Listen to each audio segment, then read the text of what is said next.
Igbo ndị onye ma njem ọ na-ekene m n'ụbọchị nke tata. Biko ya malụ unu ebe ọ bụla nsi wee na-ene n'anyị. Na ya na video anọ ka ifu na video anọ if video na play now, here from Zion Ministry. From Zion Ministry. Maka ihe nje melu video bụ maka ndị a na-abụ ha bịa ha na-akpọ Evergelist Ebuka Obi n'ọnụ. Then ajụjụ m bụrụ ka ihe Evergelist Ebuka Obi mere unu. Ọtala isi June, omejun, ọtabiri omejun. Ngejiwe na-akpụrụ ya n'ọnụ. Then all these things na-eme ndị pastors a na ha na-akpụ n'ọnụ, a na-eshare rice, na-eme nka na-eme nke ọzọ, eshie ma ji ma ndị otu ya.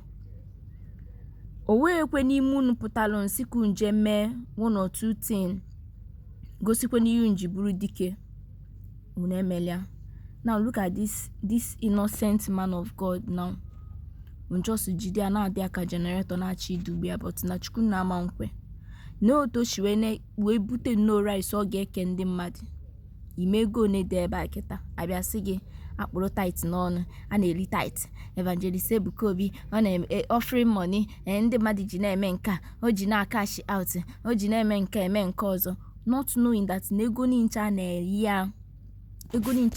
ya, ọ na-emekwa ya invest na human being.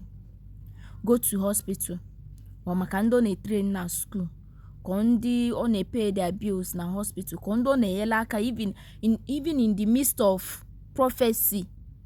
Oziche ego ozi, okwele ego megin support oge.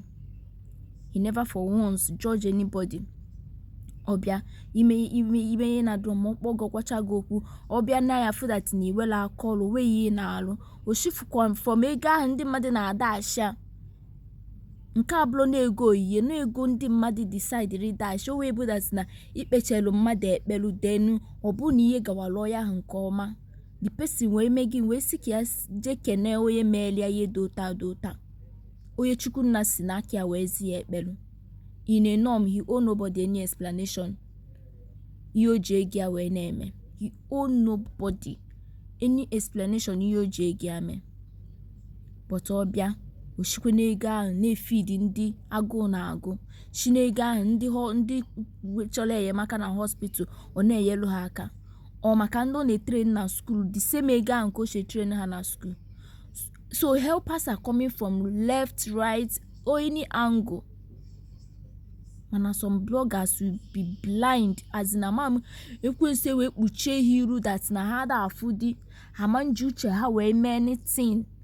The only thing they care about is about Facebook money or anything is about money. They don't care about yoya and the positive effects oya na emena ndị mmadụ. Now look at kita no jego vute nke ya. A day before yesterday nke Pastor Jelieze. So all these men of God now ha na-akpụ n'ọnụ steady na preach fake pastors, energy offering money, tight money, boro. I don't know why this tight money is paying you people so much. Or ego gi tight money ego gi akwa ego nke oya ahụ o decided iwe dia megin way ye Chukwu na say thank you. That is what it's all about. As na-eto dike na nke omele ọmụ ọzọ. Ito isi Chukwu na thank you n'ihe omege, omekweshigo ọzọ, mekwekwa ọzọ like ọ na-eme ya ndị ilo ga na-awụ. Ụta nke ọ dị ebe Evergelist Ebuka Obi nọ. A na-akpụ ya n'ọnụ, ọ na-progress. A na-akpụ ya n'ọnụ, people are still helping him. You cannot stop him. Although possible. You cannot stop people from doing what? From thanking him. You cannot stop people from paying tithes na any church obuna. As long as you be a true child of God and you know what tithes means. Oya ngana akwya or offering money. Uwe uniwe too much unga wedi si kona wo. Uwe uniwe too much wedi si kona wo. Oya melon na yuku juwe gbafu. Je mehe omenala ụzọ eziokwu si na church ka ọkpọ ya. The same offering ahụ ọ nọ na-eti mkpu tight si offering asị ya. The same offering now they are still doing it in his omenala ụzọ eziokwu bụ church or whatever he called himself. The same offering now ha na-eyi ebe ahụ. Ichi gba card you pay. That is not membership card ka again. You will still pay money 1,000 naira membership card as of that time. na malomo add gị ego na December anọ that cash out in his own way ochike ndị mmadụ nni o weta 1 cup of rice ịmago otu ndị East cup rice ha shadi o weta 1 or 2 ọmanye na nylon kechie ya ye gị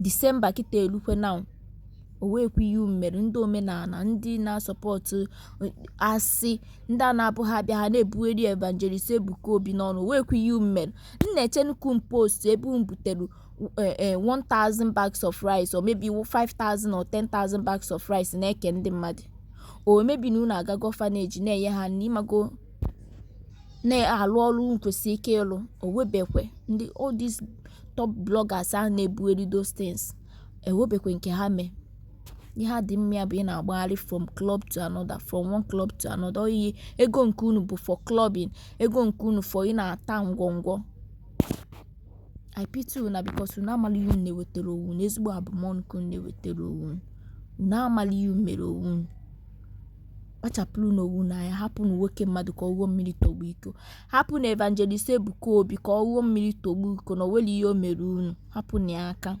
hapụkwonu ndị men of God ndị ọzọ aka Mbaka emegokwe nke akịta owekwe kwuru ya Ebuka Obi kịta anọ a owekwe repost the same thing Pastor Jelly Eze all these top men of God na ndị ọzọ na-emekwe nke ha owekwe repost ma okwu maka ya but na achọ just a little mistake man of God ga-eme like this boom the whole internet anụ maka ya ndị ọ ga-abụ ha bịa ha after early morning buta fuku with on ha smelling mouth bịa na agụchishi mmadụ ntị n'otu na ebugheriwe the news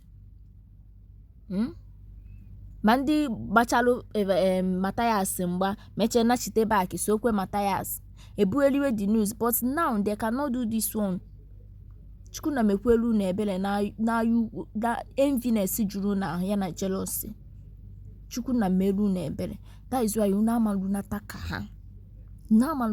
ha there is no way ungeshinokata na-eru ka ndị ahụ chukwu na-agọzi through Evangelist Ebuka Obi na other people bachalu na aya unu zo n'ike zukwanụ n'ike ka ekpela na-ekpe n'isi unu rụọ ọrụ amagha m nna suspect na abụmọnụ bụ ihe na-esozu unu bụ ihe na-alụ alụka unu ihe ahụ na-alụ unu na-ekwu okwu chenu ma ihe unu na-ekwu ihe abụmọnụ ndị nke abụlọ ndị village ihe ayụ nkwute n'ọnụ unu bụ ihe na-esozu unu na